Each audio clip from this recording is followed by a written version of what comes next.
Brasil es un país enorme, con más de 200 millones de habitantes, con la novena economía más grande del mundo, con recursos naturales increíbles, con una cultura vibrante, pero también tiene un problema grande, el crimen organizado. Y la pregunta que muchos se hacen es, ¿está Brasil convirtiéndose en un narcoestado? Es una pregunta fuerte, una pregunta incómoda, pero necesitamos hacerla, porque los datos de 2025 muestran algo preocupante. Hoy vamos a analizar el verdadero alcance de la influencia del crimen organizado en la vida de Brasil, sin sensacionalismo, solo datos, solo realidad. Primero, ¿qué es un narcoestado? Un narcoestado es un país donde organizaciones criminales dedicadas al narcotráfico tienen tanto poder que influyen en la política, en la economía, en las instituciones, donde el Estado pierde control sobre partes del territorio, donde el crimen opera con impunidad. Colombia en los años 80 y 90 era considerado un narcoestado. México en ciertas regiones enfrenta situaciones similares, pero Brasil es diferente. Es más complejo, porque Brasil no es un narcoestado, todavía, pero tiene elementos preocupantes que no podemos ignorar. Vamos con los números.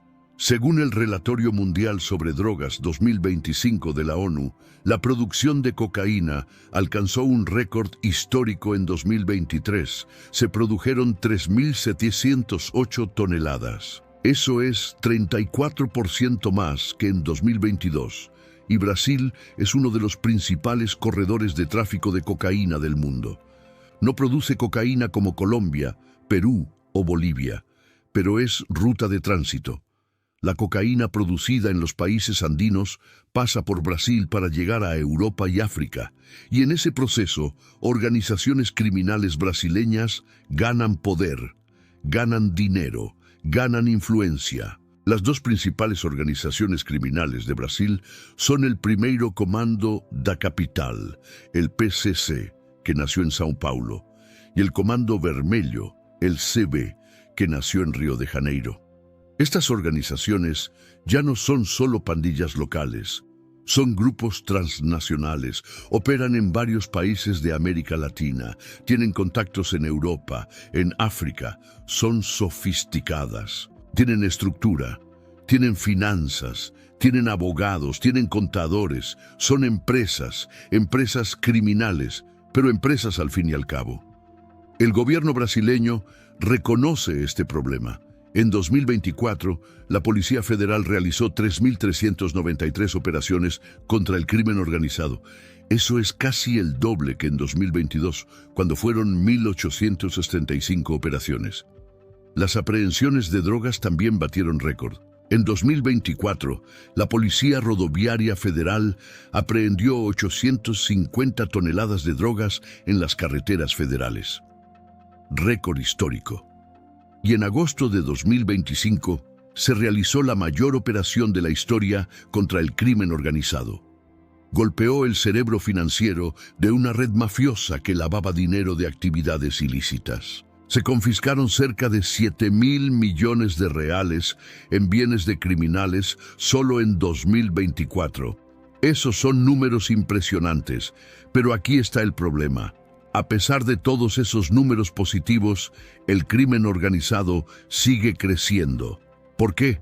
Porque mientras el gobierno golpea una operación, otra surge.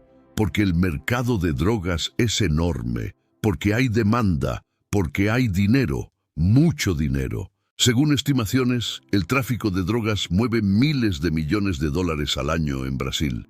Y ese dinero corrompe policías, corrompe políticos, corrompe jueces, no todos, pero suficientes para que el sistema se debilite. Y hay algo más preocupante, el crimen organizado ya no solo trafica drogas, ahora también trafica personas. Según el Senado brasileño, organizaciones criminales que antes traficaban drogas están migrando al tráfico de inmigrantes. ¿Por qué? Porque es altamente lucrativo. Se estima que existen 27 millones de víctimas de tráfico humano en el mundo. Y Brasil, con sus fronteras enormes y poco vigiladas, es ruta de tránsito. Encontraron un narco submarino en la isla de Marajó, en el estado de Pará. Un submarino, usado para transportar personas y drogas sin ser detectado por radares. Eso es nivel de sofisticación muy alto. Pero vamos a ser claros, Brasil no es Colombia de los años 80. No es México en sus peores momentos. El Estado brasileño todavía funciona, las instituciones todavía funcionan, la democracia es fuerte, el sistema judicial es independiente, la prensa es libre, pero hay áreas donde el Estado perdió control. Favelas en Río de Janeiro, controladas por el Comando Vermelho. Periferias en São Paulo, donde el PCC tiene más presencia que la policía. Zonas rurales en la Amazonía donde el narcotráfico opera libremente. Esas son realidades. Y el impacto en la vida cotidiana es real. En 2023, más de 316 millones de personas en el mundo usaron alguna droga ilícita. Eso es 6% de la población entre 15 y 64 años. En Brasil, los opioides son la principal droga asociada a tratamientos, seguidos por cannabis y estimulantes tipo anfetamina. Eso significa que hay millones de brasileños con problemas de adicción. Y solo 1 de cada 12 personas con trastornos por uso de drogas recibió algún tipo de tratamiento en 2023. El sistema de salud pública no da abasto. Las clínicas de rehabilitación son caras. Entonces, la gente sufre, las familias sufren, la sociedad sufre. Pero el impacto va más allá de la salud. Hay violencia, mucha violencia, porque el narcotráfico genera disputas territoriales, guerras entre facciones. En Río de Janeiro, hay días donde hay tiroteos constantes en favelas, niños que no pueden ir a la escuela porque hay enfrentamientos, comercios que tienen que cerrar. Transporte público que no entra en ciertas zonas. Eso es pérdida de soberanía. El Estado dice que controla el territorio, pero en la práctica hay zonas donde quien manda es el crimen. Y hay otro elemento, lavado de dinero. El narcotráfico genera dinero en efectivo, mucho efectivo, y ese dinero necesita ser lavado. ¿Cómo? A través de empresas fachada, a través de bienes raíces, a través de negocios legítimos, restaurantes, concesionarias de autos, construcción.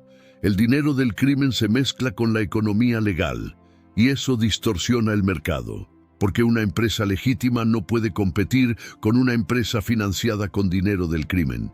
El crimen puede vender más barato, puede corromper funcionarios, puede intimidar competencia. Entonces, ¿cuál es el alcance real de la influencia del crimen en Brasil? Es difícil cuantificar, pero hay indicadores. Según encuestas, más del 40% de los brasileños dicen que el crimen organizado tiene influencia en su comunidad. En ciertas ciudades, ese número llega a 60%. Hay políticos electos con vínculos con el crimen. Hay policías en la nómina del narcotráfico. Hay jueces que reciben sobornos. No es la mayoría, pero es suficiente para debilitar el sistema. Y hay zonas donde el crimen organizado provee servicios que el Estado no provee. En algunas favelas, el PCC o el CB organizan distribución de gas, organizan transporte, resuelven disputas, proveen seguridad, actúan como un Estado paralelo. Y eso es peligroso, porque cuando el crimen provee lo que el Estado no provee, la gente empieza a ver al crimen como legítimo. Empieza a depender del crimen, y eso erosiona la autoridad del Estado. Pero también hay resistencia, hay policías honestos, hay fiscales valientes, hay jueces íntegros, hay periodistas investigativos, hay organizaciones de la sociedad civil, hay comunidades que se organizan contra el crimen. Brasil no es un caso perdido, hay esperanza, pero la lucha es difícil, porque el crimen tiene recursos, tiene armas, tiene dinero y tiene disposición para usar violencia. El gobierno brasileño ha intensificado las operaciones. Las aprehensiones de drogas son récord. Las operaciones contra lavado de dinero son récord. Pero es como pelear contra una hidra. Cortas una cabeza y crecen dos más. Porque mientras haya demanda de drogas, va a haber oferta. Mientras haya pobreza, va a haber gente dispuesta a trabajar para el crimen. Mientras haya corrupción, el crimen va a prosperar. Y hay un componente internacional. Brasil es parte de una red global. La cocaína que pasa por Brasil va a Europa, va a África, y esos mercados están creciendo. Según el Relatorio Mundial sobre Drogas, el uso de cocaína aumentó de 17 millones de usuarios en 2013 a 25 millones en 2023. Eso es un aumento de 47%. Y traficantes están penetrando nuevos mercados en Asia y África. La violencia brutal que antes estaba confinada a América Latina ahora se está extendiendo a Europa Occidental, porque grupos criminales de los Balcanes están aumentando su influencia sobre el mercado y están compitiendo con los grupos latinoamericanos. Entonces Brasil está atrapado en una red global. No puede resolver el problema solo, necesita cooperación internacional, necesita que los países consumidores también hagan su parte, necesita que los países productores también actúen. Es un problema colectivo. Pero volvamos a la pregunta original. ¿Es Brasil un narcoestado? No, Brasil no es un narcoestado.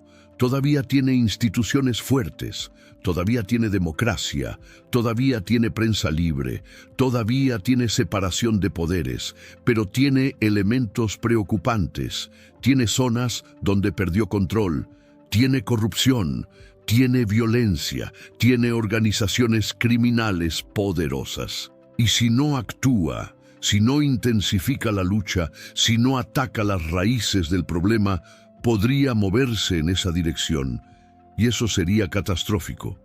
Porque un narcoestado no es solo un problema de seguridad, es un problema económico, es un problema social, es un problema político, es un problema que afecta a todos, afecta la inversión extranjera, afecta el turismo, afecta la calidad de vida, afecta la confianza en las instituciones, afecta el futuro. Entonces, ¿qué se puede hacer? Primero, fortalecer las instituciones, policía mejor entrenada, mejor equipada, mejor pagada, porque un policía mal pagado es vulnerable a la corrupción. Segundo, atacar el lavado de dinero, porque sin lavado de dinero el narcotráfico no puede operar. Tercero, invertir en prevención, en educación, en oportunidades, porque la mejor forma de combatir el crimen es ofrecer alternativas. Cuarto, reformar el sistema judicial, procesos más rápidos, justicia más eficaz, porque la impunidad alimenta el crimen. Quinto, tratar el consumo de drogas como problema de salud pública, no como problema criminal, porque encerrar usuarios no resuelve el problema, solo llena las cárceles. Y sexto, cooperación internacional. Brasil no puede resolver esto solo.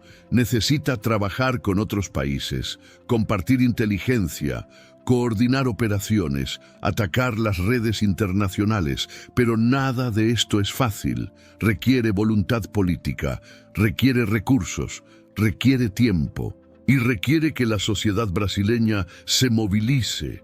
Porque esto no es solo problema del gobierno. Es problema de todos. Cada ciudadano tiene un papel: denunciar cuando ve corrupción, apoyar políticas públicas efectivas, no consumir drogas, porque cada consumidor financia el crimen. Entonces, esa es la realidad de Brasil en 2025. No es un narcoestado, pero tiene elementos preocupantes. El crimen organizado tiene influencia, tiene poder, tiene recursos. Pero Brasil todavía tiene la capacidad de revertir esto, todavía puede fortalecer sus instituciones, todavía puede recuperar el control, pero tiene que actuar, y tiene que actuar ya. ¿Conocías esta realidad? ¿Qué piensas? ¿Crees que Brasil puede ganar esta lucha? Cuéntame en los comentarios. Porque este es un tema que nos afecta a todos en América Latina. El crimen organizado no respeta fronteras. Lo que pasa en Brasil afecta a México, afecta a Colombia, afecta a toda la región. En Estría creemos que mereces saber la verdad sobre lo que pasa, sobre los desafíos, sobre las soluciones posibles, porque solo con información podemos tomar decisiones correctas. Solo entendiendo el problema podemos resolverlo. En el próximo video vamos a analizar otro tema importante. Suscríbete para no perdértelo. Un gran abrazo y nos vemos en el próximo análisis de Estría.